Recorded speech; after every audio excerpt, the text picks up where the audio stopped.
Hello and welcome to the United Stand. This is going to be a very interactive show. We're going to be looking at Manchester United early season report, tactics, fixtures, squad, player ratings, where it's gone wrong, where it's gone right, and we're going to be very interactive with it. And just as a little bit of a hint, I'll show you straight away. Luke Shaw, give that lad a 9. I never give anybody a 9. A 9 from me is a bit like a Paul Hollywood special handshake. Unless you've watched Great British Bake Off, that probably sounds a little bit sexual. It's not. When he really likes a cake, he gives him a handshake. And it's a proper handshake. That probably sounds a bit sexual anyway, doesn't it? But it isn't. When I give someone a 9, that's a good thing. Luke Shaw, there's a little hint. 9 out of 10 from me so far in the first four games of the season. But we'll be coming to that in a moment because we're nothing if we're not topical on the United Stand. And there is some topical things to bring to you. I.e., John Terry, shock move, Manchester United. Where's this come from? Well, it's come from credible sources such as The Sun and Talk Sport. I'm joking, they're not credible, but doesn't mean it's not going to happen. John Terry is a free agent at the moment. He's only 52, so it could still... I think he's only 38 to be honest, but... Obviously, John Terry, Jose Mourinho, they really like each other. I've got to be honest on this one right from the off and say it would probably be more popular to play Luis Suarez up front for Manchester United than it would be to bring John Terry to United. I mean, nobody likes him. I know he used to support United before. He's such an arrogant person that he wouldn't play against Chelsea because he had that in his contract for Aston Villa if they got promoted, and he put it in the contract before they even got promoted, so that was a big L. But no, apparently he's better than everything we've got at Manchester United. Well, I'm sorry, and this is going to shock everybody, but I would rather play Phil Jones than John Terry. That's how against I would be having John Terry at Manchester United, and he's past it anyway. He's well past it. He might be able to run around in the Championship and order people around, but from a Premier League point of view, he would be a shambles, and I don't need a shambles. We've already got enough shambles in our back line. We don't need John Terry at United. But maybe does some... Well, Sam Howes says JT legend. Well, maybe Sam Howes is a Chelsea fan. He's certainly not a Manchester United fan. I did nearly say Damien Hosty. I nearly called him something else there, but no, what he's done off the pitch, to be honest with you, some United fans some United players have done that. I'm not talking about the pitch on the stuff he said allegedly on the pitch, but some of his extracurricular activities, shall I say, has been replicated by some United greats as well. So that's not really my issue with him. I just think he's mildly cretinous as an individual, and I wouldn't want him at Manchester United. He'd be a great assistant coach. Sam Howes again. You're clearly a Chelsea fan. Stop getting in my mind with your comments. They're drawing me in. He's too old now. And Sam Howes again! What is it about Sam Howes? He's doing Jedi mind tricks on me. I'm looking at the live comments, and every comment he makes, it's just coming out at me. There's something about Sam Howes tonight. There's something about it. Slower than Mertesacker, says Roy Keane, simply the best. And Lukaku injured. I don't believe you, GFX. Anyway, staying topical. Luis Suarez, I mentioned him. Barcelona are doing their old Jedi mind tricks again. We had PK mentioning Pogba a couple of weeks ago. We've now got Suarez mentioning Pogba, saying that he's not competing for the prizes he should be, and he's not a Barcelona player, they'd like to have him there. This is the Barcelona trick. I think Barcelona and Pogba is clearly going to be a marriage at some point. And look, we've spoken about Pogba in the past. I don't want to go too much into that, but we are where we are with Pogba. I think Pogba will be here for the season, but Barcelona are certainly doing what they do. And let's see what happens with that. But Suarez, also a cretin. So that's 2 out of 2. We move on to Javier Rebelta, who was the scout at Manchester United. He's not a cretin. I feel sorry for him. I think he was a very, very good scout who's gone to St. Petersburg, Zenit St. Petersburg, as their head coach, I think. Very interesting what he was talking about. Basically, he was talking about... players that he would have liked to have brought to a club because he was the scout. And he mentioned Juventus. I think it was Jimenez who went to Atletico Madrid and they just missed out on him. But he did mention two players in relation to Manchester United that he wished he'd brought to United. Emre Can, which again, I can sleep easy about that. Liverpool player. I'm never comfortable about taking Liverpool players at United, so I don't lose sleep any about that. But he did mention Goretzka. He wanted to get Goretzka on a free transfer, which was music to my ears really, because we spoke about Goretzka back in January, and all we ever heard was Liverpool, Liverpool, Liverpool. I think he ended up going to Bayern Munich. But that encourages me that United were actually looking at a player of Goretzka's quality, because I do like him. But Rebelta's gone. We didn't get Goretzka, and who knows what our sort of targets are now. But it's interesting that we did have Rebelta. We didn't really know a lot about what he was doing. We knew he came with a good pedigree from Juventus, and clearly the players that he's mentioning would be beneficial. I mean, even Emre Can, I think he's mid-20s, isn't he? So we're not looking at those 30-year-old players, which Jose Mourinho was. I mean, Smooth Gaming's laughing about Emre Can, but I think Goretzka would have been good. I think Jay's right. I think he did go to Zenit as their football director.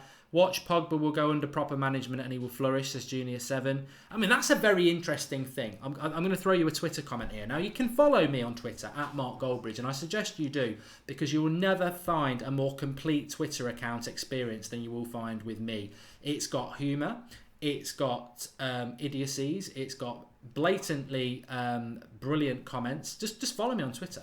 But enough of that bullshit. I mean, realistically, I was talking on Twitter today and I said that, rival fans, apart from them mocking each other, rival fans are actually the best judge of your players. So from a United point of view, if you get a Liverpool or a City or an Arsenal fan speaking truthfully, that's when you get your best opinion. So when they're laughing at us signing Fellaini on a new contract, you know that isn't good that we're signing Fellaini on a new contract. And I know Fellaini did well the other day, but when your rivals are genuinely laughing at you, that's always a concern. And when they're begging you to keep people like Van Hal in charge, really you should get rid of him. But more importantly, on a positive, I think it's quite telling that if you spoke to a Liverpool fan and said, what 3 players would you take from Manchester United? Obviously, David De Gea would be in there, but most of them always mention Pogba and Martial. And it's funny how Martial's not really even the backup left winger for Mourinho, and Pogba struggles under Mourinho. And that's not a dig out at Mourinho or Manchester United. It's just like, I wonder what, like that person said there, I wonder what Pogba and Martial would do under a Pep, under a Klopp.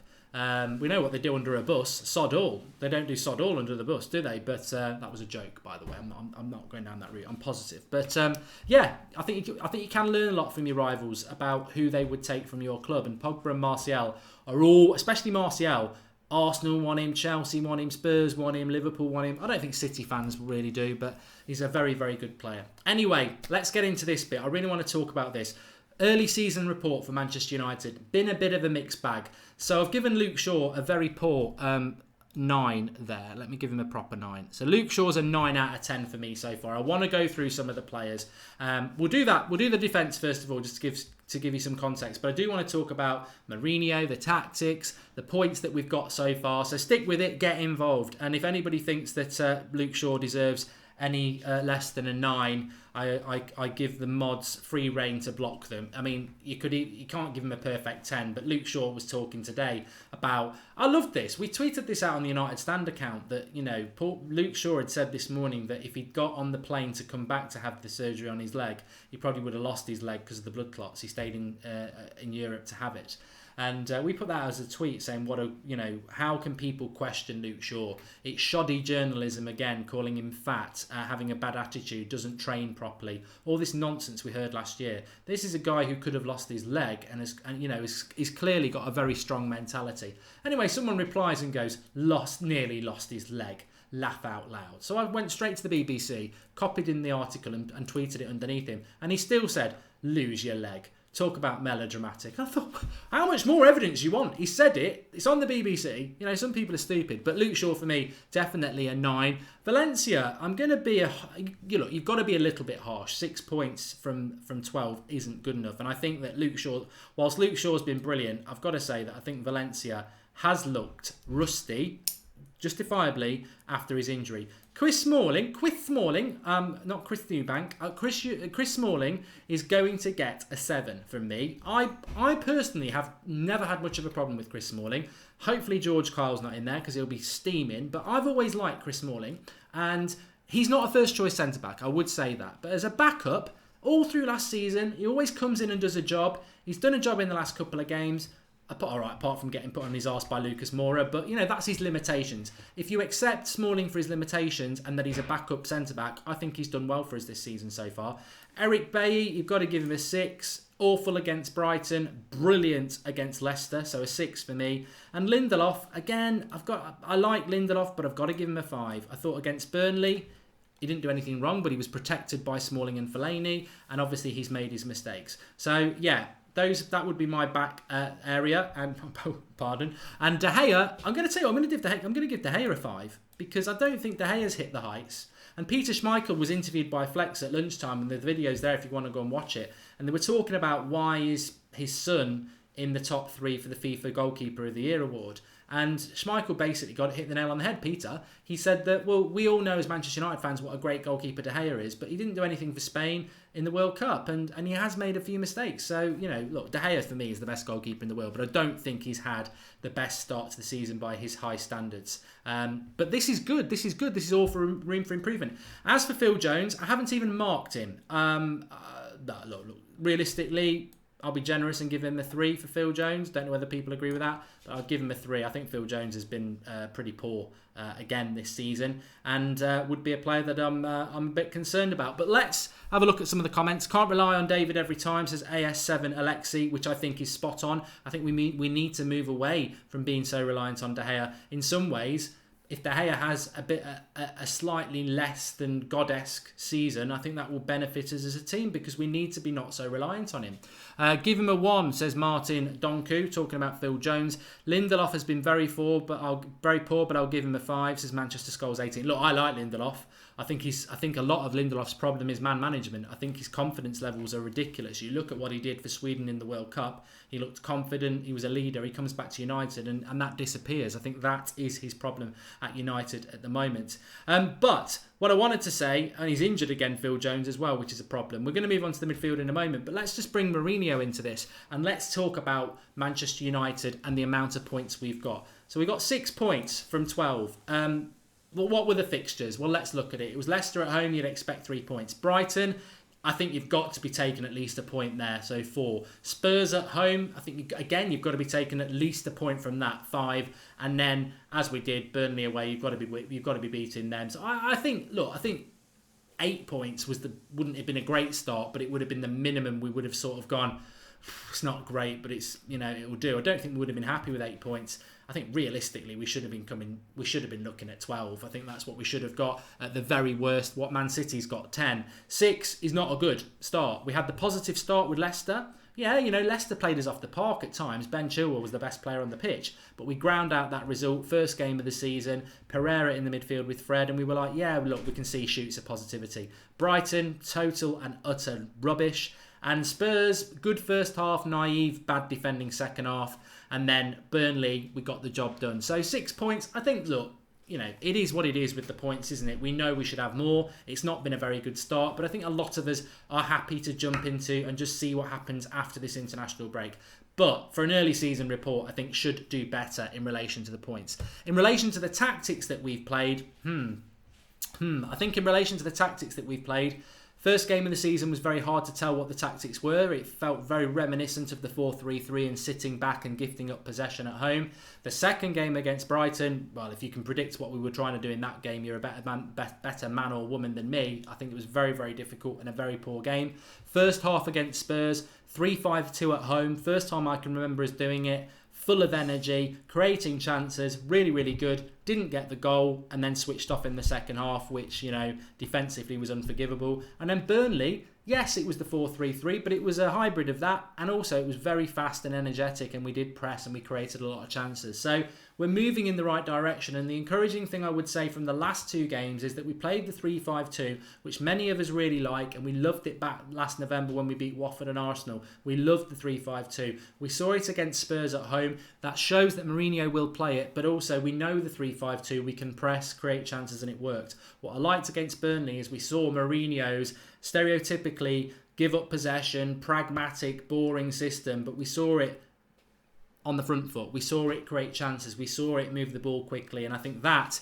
if we can take that 4-3-3 and 3-5-2 into the next few games, and whatever system we play, we just play with the same mentality of getting on the front and creating chances. That is some positivity from me. So, yes, the first couple of games of the season, I think Mourinho got stuck in last season mode. the bad result, I think, especially after Brighton, really gave him a kick up the arse that, I'm going to lose my job if I keep serving up what I served last year. So again, season report, not a great start, but a better finish. Let's move on to the midfield, and then we'll talk about the squad, the impact of Mourinho, whether he's improved, and a little bit about the upcoming fixtures and where we are in relation to this season, and take some of your comments as well. This is what Jose should have done first season, not third season, says Matty07. I think we could all agree with that. I think it's been rather difficult from a Jose Mourinho point of view to not... I don't think it's difficult to back the manager. I just think the tactics more... Well, the results were bad enough, but the tactics weren't great either. And at the start of the season, and we've suffered a little bit for that. Where the hell is Luke Shaw? You're so good, Shaw. I can't bloody find you. You should be behind you. You are. Okay. So McTominay's not worth a mention. I mean, I'm not even going to mark him. It would be unfair. Matic can have a mark. Herrera can have a mark. Pogba can have a mark. Fellaini can have a mark. Barely, to be honest. Fellaini probably doesn't deserve a mark. Pereira can have a mark, and Fred definitely can have a mark as well. So we'll give him some marks here. I think let's start off with Paul Pogba, and again, look, what do people think of Paul Pogba so far this season in relation to a player rating for him? He has got a couple of goals, hasn't he? I mean, he's got a couple of goals. He probably should have 3 because he did miss that penalty. Leicester was okay. Brighton was the worst midfield performance I've ever seen. Spurs was a little bit lacklustre. Burnley was a bit of a mishmash. So I'm going to give him a 5. But I do think some people could give him a 4. I mean, Pogba, as we were talking about a few minutes ago, Pogba is the player we need to get more from. And answers on a postcard how we do it. But I'd give him a 5. Hans says I'd give him a 0. Pereira gets an 8 for me, says AS7 Alexi. You're jumping ahead. 6.5. A lot of people saying 6.5. Louise, Man United fan, Smooth Gaming for Pogba. I like the love. But I agree with Michael Jones. Look, we all love Pogba, but Pogba's not performing well. And I think that's the truth. I think we all love Pogba, don't we? But I wouldn't give him a 6 or a 6.5, although a lot of you have. So fair enough. Mad Marcus says a 4. There you go. He's mad. But a few 6s, a few 5s. So maybe I'm about right. Look, in relation to Fred, I'm going to give him a 6. I was tempted to give him a 7, but not quite. I don't get why Fred is being called a flop. I don't get it. I really don't. I thought against Leicester, his performance was divisive. Some people were saying he was rubbish. Me and others were saying I thought he had a really good game for a first game in the Premier League where we were gifting up so much possession. Against Brighton, again, a lot of effort and a lot of endeavour. And against Spurs, I thought he did well as well. Obviously, he didn't play against Burnley. So, I mean, I think Fred's going to be a divisive player, but look, rivals are calling him all sorts of things. But I don't think Fred's had a bad start. He's adjusting to the league, and I think he's got the potential to be a very, very good player. So I'd give him a 6. And Digo says, "Oh, that's it. I'd give him a 6." Pereira, a lot of people talking about Pereira because Pereira is very popular on here. Yuppie Yuppie says Fred gets a 5 from me, and Mr. John Fit for Work says Fred needs to settle in. He has a lot of talent, which I think covers it absolutely perfectly. Matic, I'll give a 5. I think Matic was good against Burnley, but again, similarly to Valencia, look, some of these scores I'm giving, they're not digging the players out at all. Valencia, Fellaini, Matic, Lukaku, they're coming back off injuries or very late off World Cup. So they aren't at their full fitness yet, and I think we'll see better from them after this international break. But I would give him a 5. Fellaini's got to be a 6. I don't even agree with Fellaini being there, but I think Fellaini did a good job against Burnley. I would say it was quite a simple job for a player of Fellaini's talents because he just had to sit back and deal with high balls and then just play 5 and 10 yard passes. But he did a good job. But he's only played 1 game, so to give him more than 6 on an early season report's not ideal. Apparently, Fellaini has come back from Belgium for an undisclosed reason. He's come back from the Belgian squad. I think what it is, I think Mourinho's watched everything on Netflix and he needs a bit of company for the next couple of weeks, so he's missing him. But I don't know. We don't know why Fellaini's come back. But the thing about Fellaini and injuries, there was a time when people used to hope Fellaini would be out for a little bit longer with some of his injuries. I don't think anybody feels like that about him now, which is good. I'm sure he'll be back for Watford. Herrera. I mean, again, I've got to give Herrera a 6. He's not really done anything wrong, but again, he's not really played many games. And against Spurs, I thought he played quite well in a really horrible position to be thrown into in a back three. Pereira, I don't get what happened with Pereira. I'll give him a 7. I thought against Leicester, brilliant. Pre-season tour, superb. First half against Brighton, sacrificed at half-time, taken off so that he could rejig the system. Took the kid off and put Fred in the holding midfield role because Pogba deserved to get subbed. So there's a myth going around about Pereira that he had a bad game against Brighton. He didn't. He was just a sacrificial lamb. Against Leicester, he played very, very well. I think Pereira is massively unlucky not to be on the bench for the last couple of games. Really, really unlucky. I don't know what he's done wrong. I really don't. I don't get it. I think he's been absolutely fantastic and he needs to be smashing Mourinho's door in. Not like that. And, until Mourinho lets him into the first team, he's got to keep doing it. I think Pereira deserves a 7. I think he's been really good. Joe Jordan gives Fellaini a 7.5. I think based on the performance against Burnley, yes, but I think you've got to look at a collective as well. PS2785 says you're being generous with giving Fellaini a 6. Please do drop a like on the video. I must just say as well, do drop a like on the video for yourselves because I'll tell you what, when it gets this deep into an international break, you find out who the hardcore United fans and United standers are. Because a lot of them are just filtering off, oh, it's the international break, I'm going to go shopping with the other half, we're going to do the Tesco shop, I'm going to clear the garage out, I'm going to... What? Football doesn't stop. The United stand doesn't stop. Manchester United never sleeps. There's always stuff to get involved in. I hate these part-time fans who, when the international break comes on, it always happens. You look on Twitter, it goes like half as busy. YouTube, Instagram, everything drops off on the international break. And I've always thought, why? Why are you driven by no transfer window and no games? Just get involved. There's loads to talk about. I think they're fair weather fans. I think they are. What do they do for 2 weeks? What are they doing for 2? They'll all be back around the Watford game. A couple of days before. Oh, football's back. I'm excited again. But what do they do for a week and a half? What are they doing? Cutting the grass, taking the dog for a walk. I don't know what they're doing. Oh, I must paint the fence. Yeah, I don't know. Anyway, so that's your midfield done. Let's talk about the approach that McKenna and Carrick may have had on the team, because I think that is something that is bedding in. It is bedding in at the moment at Manchester United. And as I said the other day when we were talking about the Burnley game, there is no doubt in my mind, and I think a lot of people agree with this, that you can go from a situation where Manchester United are creating against oh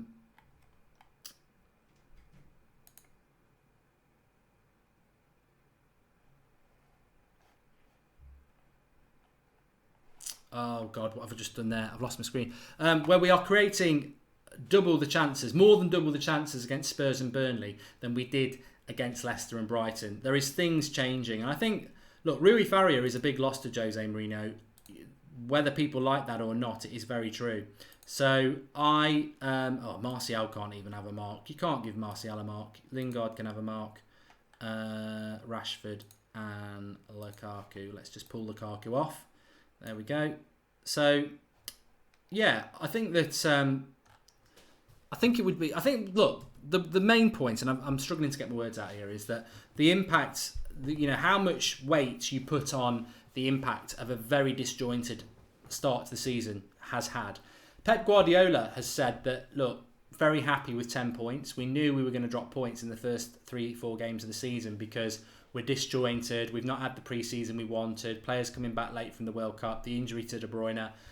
We knew we would drop points and we knew it would be difficult, but we're confident that once we get back after the international break, things will start to fall into place a lot better and we'll do better. So, Pep can't say that if United can't say it. And I think United had more players than City in the latter stages of the World Cup. And Lukaku, look, let's give Lukaku his mark because this is relevant to this. I would give Lukaku a 6. Now, some people might say give him more. Some people might say give him less. I certainly think if Lukaku was on his game, we wouldn't have lost to Brighton and we wouldn't have lost to Spurs. He had open goal against Spurs and another good couple of chances against Brighton early on. He had a very good chance and put it wide. If he scores those goals, which you would expect him to do, those results end up very differently because, yeah, we lost to Brighton, yeah, we lost to Spurs, but we weren't out of it. The circumstances went against us. So a 6 for Lukaku is about right. I could argue that someone might give him less than that, but I would be defensive of Lukaku and say, to me, he looks a little bit overweight. He certainly doesn't look fit enough, and I think that's got a lot to do with the fact that he came back to pre-season about a week or two, maybe even a week before the start of the season, which is no pre-season. You know, if you think about a season without the World Cup, these players are coming back on the first week of July. They're not playing a game for 6 weeks, and they're getting pre-season in. So Lukaku's not match fit, and that is something that he may not even be fully match fit by the time, or match sharp by the time the Watford game comes around. But I certainly think it's been evident that Lukaku's not been sharp, and I think that is leeway that needs to be done. And I think you've got to bear that in mind for Manchester United. I know a lot of us didn't like what Jose was saying, and we'll talk about Mourinho and how he's evolved in a minute.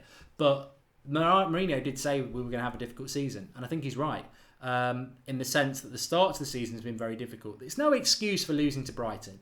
And Spurs, you know, we're architects of our own downfall, but you've got to take into account that the unideal start to the season in relation to the World Cup and the transfers has not been great. But bigger point is Carrick and McKenna are very big coaches for Mourinho now. They sit either side of him. They're going to keep him warm in the winter.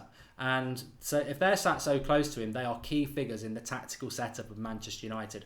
Both new into the role. And I think you've got to have a little bit of patience with that as well. And look, you know, I can't say that Brighton and Spurs aren't going to be results that we look back in a month's time and go, we were all wrong thinking we were going to change. We haven't changed. We've ground out at Watford. We got played off the park by Wolves. We struggled against West Ham. We're parking the bus still, but we're grinding the points out, but we're not playing the football we want to do. Maybe that will happen, but I hope not. I think we are starting to see, like I say, such a sharp incline. Yeah, Burnley were crap. They were rubbish. They were bad. But we still created nearly the same chances against Burnley as we did against Spurs. And Spurs aren't a bad team. So I'm encouraged to see whether we're starting to see the McKenna-Carrick axis an influence at United, because I think that is really, really important. Let's give Jesse Lingard a mark. Jesse Lingard's a difficult one. I'm just trying to think what Lingard's done. I mean, he's always full of effort and he's always full of running, but I don't think he's hitting the sort of impact that he needs to. I think you think against Burnley, again, I think in the first 10 minutes he could have had a couple of goals. He's not looking sharp in front of goal, but again, I think, you know, perfect. Lingard gets a 6, just like Lukaku, because it's exactly the same thing. He's just not sharp. He isn't sharp, is he? And he's another player who played right to the end of the World Cup. And again, I think he is struggling for match fitness. I think that is the thing for Lukaku and Lingard. Man United agrees with me. I'd give him a 6.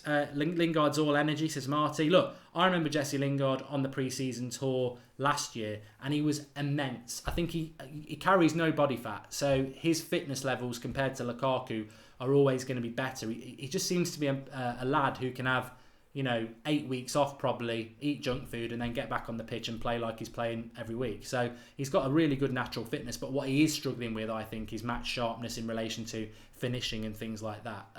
But energy level's great, but I wouldn't give him anything better than a 6.